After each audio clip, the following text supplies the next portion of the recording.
తెలంగాణతో పాటుగా 2 తెలుగు రాష్ట్రాల్లోనే కాదు దేశమంతా కూడా ఆవేదన కలిగించేటువంటి అంశం తెలంగాణలో జరుగుతున్నటువంటి విద్యార్థుల ఆత్మహత్యలు. 23కి చేరినటువంటి విద్యార్థుల ఆత్మహత్యలు చూస్తూ ఉంటే వాస్తవం ఏమిటన్నది అర్థమవుతుంది. ప్రభుత్వం ఇంతవరకు అదే సాచివేత ధోరణి అవలంబించడం పట్ల స్వయంగా హైకోర్టే ఆగ్రహం వ్యక్తం చేసినా కూడా దానికి శాశ్వత పరిష్కారం లేదా తక్షణ పరిష్కారం ఈ రెండింటిలో ఏదీ కాకుండా కేవలం అధికారుల మీద చర్యలు, విచారణకే ప్రభుత్వం పరిమితమవుతున్నటువంటి వేళ దీనికి పరిష్కారాన్ని ఎవరు చూపెడతారు, ఎవరు చూపించాలి? దీనికి సంబంధించినటువంటి చర్చలోకి వెళ్దాం. ముందుగా దయాకర్ గారు ఏమంటారు? హైకోర్టు తీర్పు అంటే మన మీడియాలో అసలు కనీసం హైకోర్టు ఏమన్నది అనేది కూడా రాలేదు నిన్న. అంటే ఏ పరిస్థితిలో ఉంది అంటే తప్పు మీదే అని చెప్పి నిన్న కోర్టు ఇచ్చిన తీర్పుకు సంబంధించిన విషయాలే బయటికి తెలుస్తలేవు. ఒకటైతే సరే, ఆత్మహత్యల మీద మనం మాట్లాడుతుంటే ఇంకెక్కువ పెరుగుతాయని ఒక బాధను అందరూ వెళ్ళిబూస్తున్నారు. బట్ ఇది మరి పెరుగుతుంటే దీన్ని అరికట్టడం ఎట్లా? 2 అంశాలు దీంట్లో, రీఎవాల్యుయేషనా, వాల్యుయేషనా, రీవెరిఫికేషనా, లేకపోతే సాఫ్ట్వేర్ టెస్టా, ఇదంతా ఒక ఎత్తు అయితే ఆత్మహత్యలకు సంబంధించింది ఒకటైంది. దీంట్లో ఎవరు అసలు బాధ్యులు అనే దాని దగ్గర ఇంకొకటి అయింది. ఇప్పుడు ఆ గ్లోబరీనా సాఫ్ట్ సొల్యూషన్స్ సంబంధించి అదొకటి వస్తుంది. రెండోది ఏంది, ఈ ప్రిన్సిపల్ సెక్రటరీకి మధ్యనున్న అంతరాలని ఒకటి వస్తున్నది. మూడోది ఏంటంటే అసలు అవకతవకలకు సంబంధించి ఒక స్పష్టతే లేదనేది ఇంకొకటి. అసలు లేవు. నిన్న మంత్రి మాట్లాడిన దాన్ని బట్టి చూస్తే మనకేంది, మీదంతా ఉత్త అపోహ, దానికి అసలు పొరపాట్లు జరగలేదని చెప్పి వారు అంటున్నారు. కానీ వాస్తవానికి చనిపోయిన వాళ్ళందరూ మార్కుల తేడా వల్ల చనిపోయిందా అంటే కూడా కాదు. వాళ్ళు చనిపోయింది అయితే ఆశించిన మార్కులు రాలేదని ఒకటి. రెండవది ఆ 17-18 మంది వాటిని కనుక క్రాస్ చెక్ చేస్తే ఒకళ్ళిద్దరు ఒకవేళ గెలిచిన అంటే పాస్ అయినా అది బాధ్యత ఎవరిది? రైట్. ఇప్పుడు ఎగ్జాంపుల్ నిన్ననే మా అరవపల్లి పిల్లగాడు వాళ్ళ పాప అరబిక్ రాసింది, ఉర్దూ పేపర్ చూసిండ్రు. ఉర్దూ పేపర్ చూస్తే ఫెయిల్.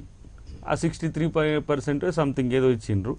నిన్న నేను వాళ్ళతో ఇంటర్మీడియట్ ఆఫీసర్స్తో మాట్లాడి మళ్ళీ క్రాస్ వెరిఫికేషన్కు 1200 ఎంతో కడితే మళ్ళీ పోతే 54 మార్క్స్ 74 మార్క్స్ వచ్చినాయి. Pass 9.3 graded. అంటే నీకు రిజల్ట్ చూమంతర్ లెక్క మొన్న ఫెయిల్ అయ్యి ఇవాళ పాస్ అయ్యే ఈ టెక్నాలజీ ఎవరు వచ్చింది, ఎవరిది అది అసలు? ఈ సాఫ్ట్వేర్ అనేది ఎవరిది? గ్లోబరీనా మీదనే ఎక్కువ కాన్సన్ట్రేట్ పెరుగుతున్నది. అయితే సమస్య ఏంది, ఆ చుట్టూ మళ్ళీ ఈ కేటీఆర్ వాళ్ళ బామ్మారిది ఉండడం అదొక పెద్ద వివాదానికి తావిస్తున్నది. ఇప్పుడు యూనివర్సిటీ గ్లోబరీనా నాకు తెలిసి మన కాకినాడ జేఎన్టీ అంశంలోనే దానికి ఏంది రివార్డ్స్ పెద్ద సమస్య అయింది. తర్వాత వీళ్ళ దాంట్లో నామ్స్లో కూడా 6-7 నామ్స్ ప్రకారం ఏంటంటే గతంలో ఇట్లాంటి నెగిటివ్ ఉండకూడదు. రెండవది ఈ సీనియారిటీ కూడా బేస్ కావాలనుకున్నప్పుడు వీళ్ళు స్కిల్ ట్రైనింగ్ సంస్థ దానికి ఇక సాఫ్ట్వేర్ కు మొత్తం ఆ రాజుకి ఇచ్చింది అనేది ఒక చర్చ. అదేమో రాజకీయ విమర్శ. బట్ ఇప్పుడు మనకు దీని వల్ల వచ్చిన నష్టం అధికారులు చెప్పట్లేరు. ఈ గ్లోబరీనా వల్లనే మనకి ఇది వచ్చిందంటలేరు, కానీ తప్పు జరిగిందనేది అశోక్ గారు ఒప్పుకున్నారు. 0 వచ్చిన వాళ్ళని వెరిఫై చేస్తే 99 వచ్చినాయి. ఇప్పుడు మనం ఉన్న ఉదాహరణ కూడా పాస్ అయినరు. ఇట్లా ఎన్ని జరిగిన అనుమానాలతోని ఫెయిల్ అయిన అభ్యర్థులకు కూడా ఆందోళన, దీనివల్లనే మేము ఏంది ఫెయిల్ అయిన మేము అని. ఈ అనుమానాల నివృత్తి కొరకు వాళ్ళు యంత్రాంగం తీసుకొని చర్యలు ఒకటి. ఇప్పుడు ఎవరైనా, ఇప్పుడు మినిస్ట్రీ అయినా ముఖ్యమంత్రి అయినా తప్పు జరిగినప్పుడు దాని మీద ఒక దృష్టి పెట్టాలి, రెస్పాన్స్. ఇప్పుడు శ్రీలంకలో జరిగిన మనం 250 మంది మీద చూపించే ఆ జాలి దయా కరుణ అనేది ఈడ 18 మంది చనిపోతుండ్రా బాబు. ఇంకా నిన్న ఒక పిల్లగాడు మాట్లాడుతుంటేనే రైలు దాని మీద యాక్సిడెంట్ పోయి చనిపోయిండు. అంటే ఇది ఒక టెండెన్సీ పెరుగుతున్నది. రైట్. ఎందుకు అంటే ఎవరు పట్టించుకుంటలేరని. సరే, ముఖ్యమంత్రి పట్టించుకోవాలన్నా, మినిస్టరే పట్టించుకోవాలన్నా, ఎల్ఏఏ పట్టించుకోవాలన్నా అంటే పట్టించుకుంటూ ఎవడో పట్టించుకోవాలి. ఒక ఆపరేషన్ మెకానిజం ఎట్లా ఉండాలి? ఇప్పుడు మనకు 33 జిల్లాలు ఉన్నాయి. గీడ ఇంటర్మీడియట్ విద్య కాడ గీన్ని ఆ సిస్టమ్ పెట్టి వెరిఫై చేసేదానికంటే వాళ్ళు ఏమంటారు, మహా అయితే 10,9.6 lakhs మెంబర్స్ ఉంటే అనుమానాలు ఉన్నోళ్ళు 1,50,000 ఉంటారు. ఫెయిల్ అయినోడు వానికి ఆత్మతృప్తిగా తెలుసు నేను దీంట్లో ఫెయిల్ అవుతా అని. పాస్ టైంలో వాడుకోవచ్చు. పాస్ అయితా అనేటోళ్ళకే డౌట్లు వస్తాయి. రైట్. వాళ్ళకేంది, మనం డిస్ట్రిక్ట్ కలెక్టరేట్ లో అయిపోయింది. డిస్ట్రిక్ట్ కలెక్టరేట్ లో ఒక యంత్రాంగం పెట్టుకోవచ్చు. ఏమంటే ఎవరు ఉన్నారో మీరు అప్లై చేసుకోండి అంటే రానోని కర్మ రానోడు, కానీ వచ్చేటోడు వచ్చి ఆడ కొట్టాడకుండా ఉంటుండే కదా. వాళ్ళ కొరకని ప్రతిపక్షాలు ఉరకకుండా అవుతుండే కదా. ఇవాళ జగదీశ్వర్ రెడ్డో ట్వీట్లలో లేకపోతే ప్రెస్ మీట్లో ప్రతిపక్షాల రాద్ధాంతం తప్పితే విద్యార్థులకు ఏం కాలేదు అని చెప్పి పరిస్థితి ఉండదు కదా. కాబట్టి ఇది ఒక ఎత్తు అయితే ఆత్మహత్యలు మాట్లాడొద్దని అంటే కూడా పెరుగుతుంటే మాట్లాడకపోతే ఎట్లుంటది. రైట్. ఇలాంటి పరిస్థితులు అసలు ఎట్లా ముందుకు పోవాలి? ప్రభుత్వమేమో అసలు ట్వీట్లలో పెడుతున్నది, మొత్తం ట్వీట్లు పెట్టేసి ఏం కాలేదు మేము చూసుకుంటాం. త్రిసభ్య కమిటీ అంటే త్రిసభ్య కమిటీ నీ అధికారులు, నీ అధికారులు ఏం తెలుస్తారు? నీ మీద వ్యతిరేకంగా ఇస్తారా? మనం హైకోర్టు అన్నదాన్ని నిజంగా చూస్తున్న ఫస్ట్ పేపర్ చూడంగా ఇదే ఆగపడుతున్నది. హైకోర్టు ఇంటర్వ్యూని కాకపోతే తప్పు ప్రతిపక్షాలదే. ఎందుకంటే కండవలు వేసుకొని పోయి ధర్నాలు చేస్తుంది కదా, సమస్య అది కదా. రైట్. అలాంటి పరిస్థితి రావద్దు. డెఫినెట్ గా గవర్నమెంట్ రెస్పాన్సిబుల్ గా ఉండాలి. ఓనర్ ఇప్పుడు ఇంటర్మీడియట్ విద్యకు సంబంధించి తను ఓనర్షిప్ అనేది అవాయిడ్ చేసుకొని అధికారుల మీదకి నెట్టే ప్రయత్నం చేస్తుంది. కాబట్టి వాళ్ళిద్దరి ఆఫీసర్ల గురించి మనకు తెలియదా? జనార్దన్ రెడ్డి అత్యంత అవినీతి పరుడనే చరిత్ర ఉందా, లేకపోతే అశోక్ కు సంబంధించిన నేపథ్యం తెలియదా? కాబట్టి జరిగిన తప్పుకు ఫాల్స్ ప్రిస్టేజ్కి పోవద్దు. ఇంకా ఎక్కువ ఆత్మహత్యలు పెరగకుండా ఉండే ప్రయత్నం జరగాలి. వాళ్ళకు స్వాంతన కలిగేటట్టు ఉండాలి. ఇప్పుడు ఇట్లనైతే ఇది 10 లక్షల మంది, రేపు 10th రిజల్ట్స్ రాబోతున్నాయి, వధువునికి ఇచ్చిండ్రు, అదేం తప్పులు జరుగుతాయా లేవో పక్కన పెట్టు, ముందుగా జాగ్రత్త తీసుకోవాల్సినటువంటి సమస్య వస్తున్నది. అసలు ఫెయిల్ అయితే చావకండ్రా నాయన అని చెప్పి భరోసా ఇచ్చే ప్రయత్నం కూడా మనం చేసుకోకపోతే, ఇప్పుడు రెవెన్యూ ప్రక్షాళనని ఆ ప్రక్షాళన ఇది విద్యా వ్యవస్థలో ప్రక్షాళన గురించి ఒక మాట మాట్లాడితే ఏమైంది డొల్లతనం ఉందని, కాబట్టి ఇది సమస్య అవుతున్నది. రైట్. నరేష్ గారు ఏమంటారు? ఇప్పుడు విద్యార్థులు నేటి బాల రేపు పోవాలన్నట్టుగా విద్యార్థులు ఎవరికైనా కూడా ఈ కలత చెందే విషయం ఇట్లాంటి జరగకూడదని చెప్పేసి స్వయన మా ప్రభుత్వ ఉన్నటువంటి మంత్రి గారు అదే రకంగా చెప్పారు, కమిషనర్ గారు అదే మాట చెప్పారు, కార్యదర్శి గారు అదే మాట చెప్పారు. అంటే ఇక్కడ జరుగుతున్నది ఏంటంటే రాజకీయం ఎక్కడ జరుగుతుందంటే, ఒకవేళ ఆత్మహత్య జరుగుతున్న క్రమంలో ఒక పార్టీలుగా ఒక సంఘాలుగా మనం చేయాల్సిన బాధ్యత ఏంటంటే ఫస్ట్ వాటిని అరికట్టే క్రమంలో ముందుకు పోవాలి. ఆ తర్వాత ప్రభుత్వాన్ని ఏ రకంగా వాటిని ఒప్పించాలా, అవసరమైతే రిజల్ట్స్ని ఏ రకంగా ఆపాలి, లేదంటే మళ్ళీ రీవెరిఫికేషన్ ఎట్లా చేయాలి, లేదంటే ఆల్ పేపర్స్ చేయాలన్నా ఏ రకంగా చేయాలి అనేది దాని మీద జరగాల్సిన చర్చ. కానీ ఇప్పుడున్నటువంటి సెన్సిటివ్ ఈ టైంలో ఇలా చేయడం వల్ల ఈరోజు పిల్లలకు ప్రాణాలు గాలి కలిసిపోయే ప్రమాదం జరుగుతుంది. అయితే మేమేమంటున్నామంటే ఇది ఒక ప్రభుత్వ చర్యగా ఇంకా అసలు దాని యొక్క కమిటీ అనేది ఇంకా ఏం చెప్పాలి. ఈరోజు సాయంత్రానికి ఒక నివేదిక ఇచ్చే టైం ఉంది, ఈరోజు సాయంత్రం చేయిస్తా అని చెప్పి వాళ్ళు చెప్పారు. వాళ్ళు కూడా సామాన్యులేం కాదు, బిట్స్ పిలాని ప్రొఫెసర్లు లేదా ఐఐటి ప్రొఫెసర్లు వాళ్ళు చెప్తున్నారు. కానీ ఇప్పటివరకు ఆగకుండా తర్వాత ఇంకొకటి సాయి గారు, ఇక్కడ గతంలో ఏ సంవత్సరంలో కూడా రీకౌంటింగ్ అనేది రీవెరిఫికేషన్ లేనట్టుగా ఈ సంవత్సరం కొత్తగా వచ్చినట్టుగా గతంలో ఏ పేపర్లు నేను మీకు ఒక సందర్భం చెప్తున్నాను, మీరు ప్రతి సంవత్సరం చూసుకోండి రీవాల్యుయేషన్లో మార్కులు పెరగలేదు విద్యార్థులకు. అంటే అప్పుడు తప్పిదాలు జరగలేదా? జనరల్గా అనేది ఇంటర్మీడియట్ రిజల్ట్స్లో కానీ 10th రిజల్ట్స్ కానీ రీవాల్యుయేషన్ రీకౌంటింగ్ అనేది మార్క్స్ అటు ఇటుగా వస్తుంటాయి. లేదా సాంకేతిక లోపమాది లేదా మానవ తప్పిదమా ఏదో జరిగినా కూడా ఒకవేళ అనుమానాలు ఉంటే ఆ నివృత్తి చేసుకోవడం కోసమే ఆ ఫెసిలిటీ మనకు ఉంటుంది. అలాంటి వాటిని యూజ్ చేసుకోకుండా, అలాంటి వాటిని మనం ఎక్స్పోజ్ చేయకుండా కేవలం మీరు జరిగిపోయింది చెప్పడం వల్ల ఈరోజు పిల్లల్లో వాళ్ళ యొక్క స్థైర్యం దెబ్బతినే క్రమంలో ప్రతిపక్షాలు కాదన్నా నేను అనేది ఏంటంటే మనము ధైర్యం ఇవ్వాల్సిన సమయం ఇది. అది మన మంత్రి గారు ఇచ్చిన వాయిస్ పబ్లిక్ పోనీయట్లేదు కదా.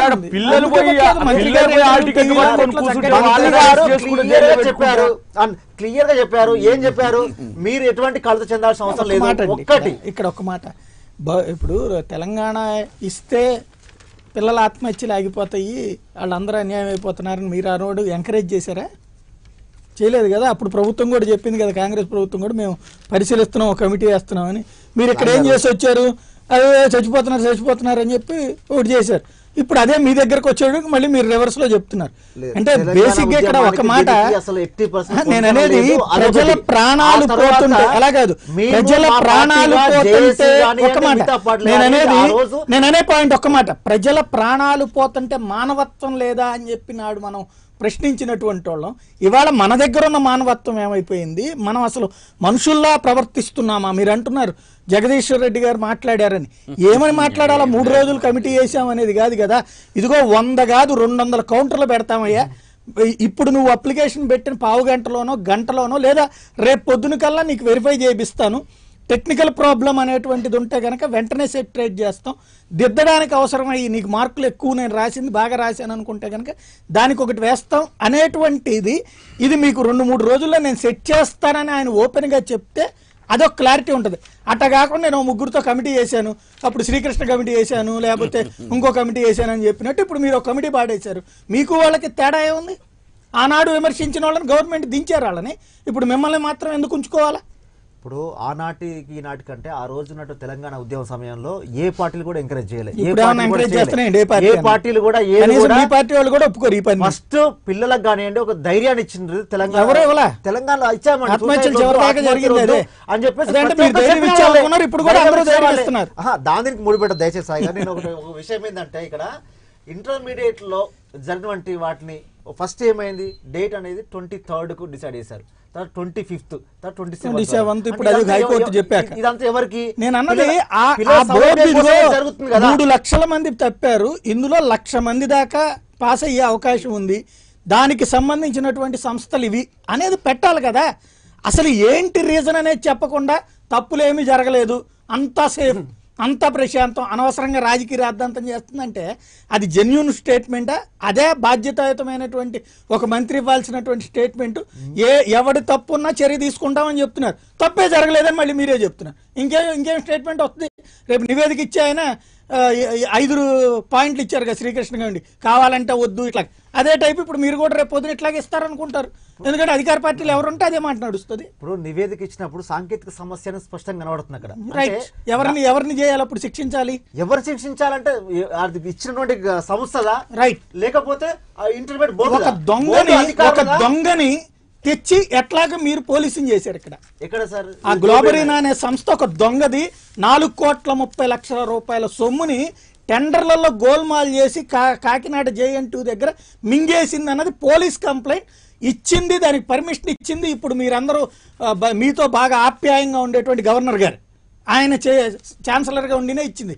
అట్లాంటి సంస్థను తీసుకొచ్చి మీరు ఈవేళ ఇక్కడ మీ నెత్తిని పెట్టుకున్నారు.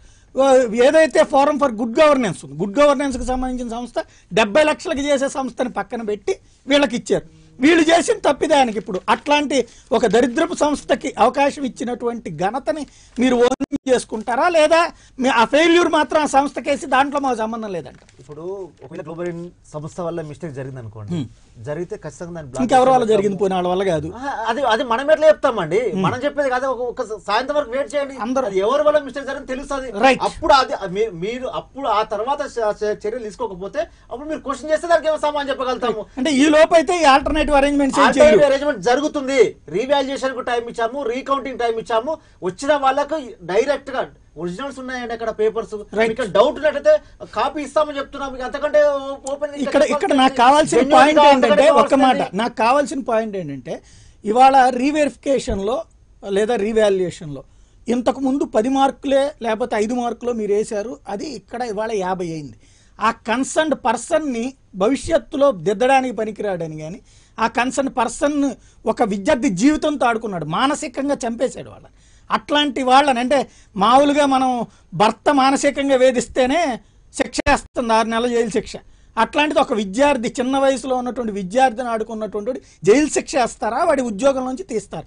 తీయకుండా ఆయన అట్ట కూర్చోబెట్టి దీంట్లో ఆయనకి ఇచ్చే 50 రూపాయలు తగ్గించామంటే తప్పు అవుతుంది. ఇప్పుడు ఇలాంటి చర్యలు దేశవ్యాప్తంగా ఉంటాయా లేదా ఓన్లీ తెలంగాణ ఉంటాయా? చేయాలి, ఇక్కడే చేయాలి. అక్కడ ఏం జరిగిందని ఆ కాగితాలు గవర్నమెంట్ మీనే ఈ రకంగా అయితే ఇంతకు ముందు ఉన్నటువంటి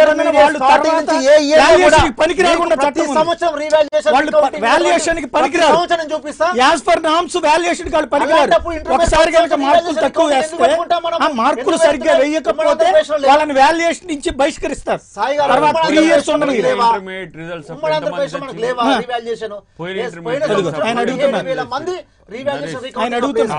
ఇంటర్మీడియట్ రిజల్ట్స్ అప్పుడు ఎంత మంది తెచ్చింది? రైట్, ఎందుకు వస్తున్నది ఇది సమస్య? చావడం లెక్క మాకెందుకండి ఇంటర్మీడియట్ రిజల్ట్స్? చంపుతున్నది మీ నిర్లక్ష్యం. ఎక్కడ నిర్లక్ష్యం జరిగితే దాని మీద తీసుకుంటాం. జవాబుదారీతనం లేకపోవడం నిర్లక్ష్యం కాదన్న, జవాబుదారీతనం లేకపోవడం. జవాబుదారీతనం లేకపోతే, ఇక్కడ జవాబుదారీతనం లేకపోతే బాధ్యత లేకపోవడం. సరే మీరు ఏదైనా అనుకోండి సార్, అక్కడ జరిగినటువంటి అంతకంటే భవిష్యత్తు దాంట్లో ఎటువంటి అనుమానం లేదు. ఏ ఒక్కరికి కూడా ప్రాబ్లం జరగకుండా, ఏ ఒక్కరికి అన్యాయం జరగకుండా చేసుకోవాల్సిన బాధ్యత మా ప్రభుత్వం మీద ఉంది. దాంట్లో మాకు ఈ 5 ఏళ్లలో ఆలోచిస్తారా అట్లా చేయడాన్ని? 5 ఏళ్ల వరకు వెయిట్ చేసినట్టు ఇంటర్మీడియట్. మీరే ఉంటారు ఈ వ్యవహారంలో? జరిగిన సంఘటన చాలా విచారకరం, బాధాకరం అండి. ఎందుకంటే 16 మంది విద్యార్థులు ఆత్మహత్యలు చేసుకున్నారు, ఇంకో 2 విద్యార్థులు ఆత్మహత్యలు జరిగాయని అంటున్నారు. ఇది చిన్న విషయం కాదండి, ఇది ఒక రాష్ట్రానికి సంబంధించిన విషయం ఇది. ఎందుకంటే ఏదైనా ప్రకృతి వైపరీత్యాలు ఏమైనా వచ్చినా, తుఫాన్లు ఏమైనా వచ్చినా అలాంటప్పుడే రాష్ట్రం అంతా ఎఫెక్ట్ అవుద్ది. అదేవిధంగా ఒక రైతుల సమస్యలు అయితే రైతుల వరకే ఉంటుంది, అదేవిధంగా ఒక కార్మికుల సమస్య అయితే కార్మికుల వరకే ఉంటుంది. విద్యార్థుల సమస్య అనగానే రాష్ట్రంలో ఉన్న ప్రతి కుటుంబంలోని వారు కూడా ఇందులో భాగస్వాములు. ఇలాంటి సమస్యలు వచ్చినప్పుడు ప్రభుత్వం ఎంతో పారదర్శకతతో, బాధ్యతతో వ్యవహరించవలసిన అవసరం ఎంతైనా ఉందండి. ముందు తెలంగాణ రాష్ట్ర ప్రజలకు ఈ ప్రభుత్వం ఏం భరోసా ఇస్తుంది? ఎందుకంటే రేపు జరగబోయే ఆత్మహత్యలు ఇంకా పెరిగే అవకాశం కూడా ఉంది.